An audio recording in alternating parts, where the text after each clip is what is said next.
Our boss has this idea he keeps bandying around, the dumb car.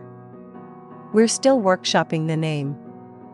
The idea is simple. As more and more cars become rolling iPhones, connected constantly to the internet and broadcasting data about you to the nebulous cloud, a market may exist for disconnected vehicles.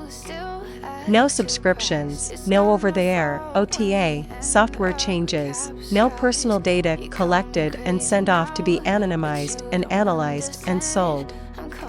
The new 2023 Porsche 911T might be the closest we're gonna get to such a thing. Make no mistake, the 2023 Porsche 911T is absolutely loaded with electronics that make it drive the way it does. Sensors and actuators, and all sorts of things controlled by complex software, are responsible for the behavior of everything from the steering to the throttle to the brakes. The world isn't going back to carburetors and vacuum spark advance, as that genie is long out of the bottle. In fact, the new 911T has more electronic equipment than the old one, including electronically adjustable dampers, active engine and transmission mounts, and a multi-mode sport exhaust. Full transparency, the 911T's infotainment system is connected and able to receive over-the-air updates and link to a smartphone app, but you can still turn off the data sharing and refuse to use the app. Even limited to infotainment software, not vehicle controls. For a modern high-end vehicle, it's as close as you're going to get to going off-grid in a brand new car. To dwell on the details misses the point here. The 2023 Porsche 911T isn't about screens and apps and self-driving technology. It's about you driving, the way it feels, the experience you get from it, and the joy it brings you. There are much faster Porsches. There are much more technologically advanced, cutting-edge Porsches. Then there's the 911T, with a manual transmission and nothing but the performance options, so long as you show some restraint in the build. To drive this car, you need only a key and your skill. All its fancy electronic tricks are concealed cleverly, so you never actually feel them doing their deeds. They blend so seamlessly with their purely mechanical counterparts, the standard manual transmission and mechanical limited slip differential, that you can't help but think there's no electronic wizardry going on at all. The whole menagerie works together in such harmony, the car feels completely natural going down the road. You immediately fall into a rhythm, the 911T flowing through corners with practiced poise. Every change in direction or velocity is smooth and clean. It's a car that rewards intentional and deliberate driving. The more measured and precise your inputs, the better it works. There's no wrestling or fighting with the steering or throttle. The more zen you are, the faster and easier the car slithers down the road. The new 911T is similarly a masterclass in balance. Its weight and power are in excellent proportion, its brakes appropriately strong, and its dampers, in their softer setting, appropriately stiff.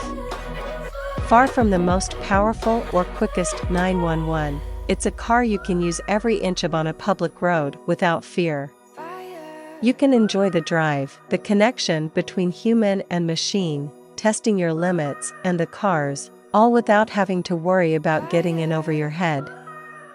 Admittedly, it's difficult to suppress the little desire in the back of your mind for more power, especially if you've driven high horsepower 911s. Whether you have or haven't, it's eminently clear this chassis can handle far more grunt, and once you know so, it's difficult not to covet that power. That's why those 20-something other 911 variants exist, after all.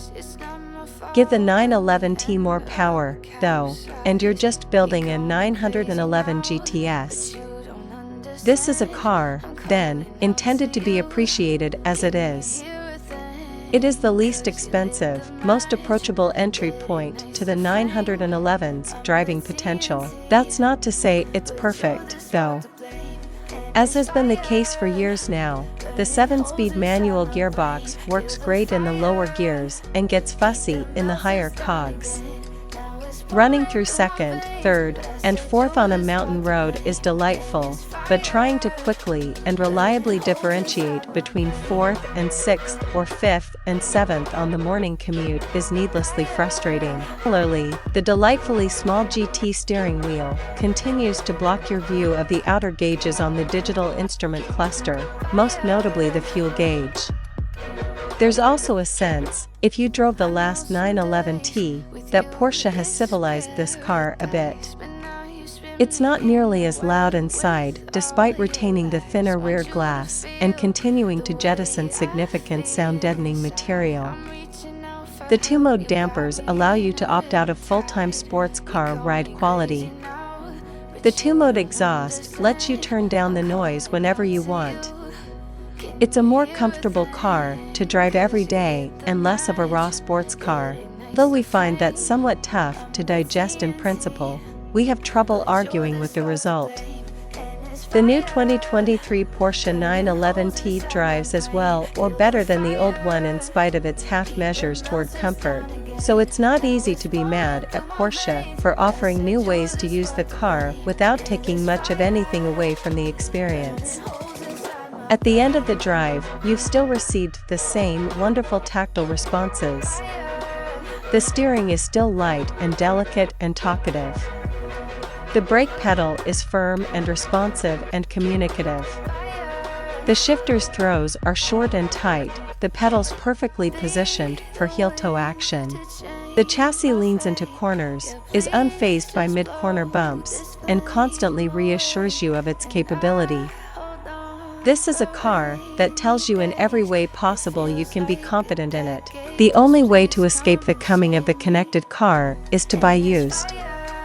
If that's not your style, you're going to have to make some compromises. Fewer and fewer cars will offer you the deal the 2023 Porsche 911T does. The feeling of driving a disconnected car with a modern suite of performance and entertainment technology. It's already too late to ditch the in-car modem entirely, but you still have the choice of turning it off and losing nothing in the driving experience. Depending on how you look at it, it's just connected or disconnected enough, and that almost certainly won't be the case the next time around.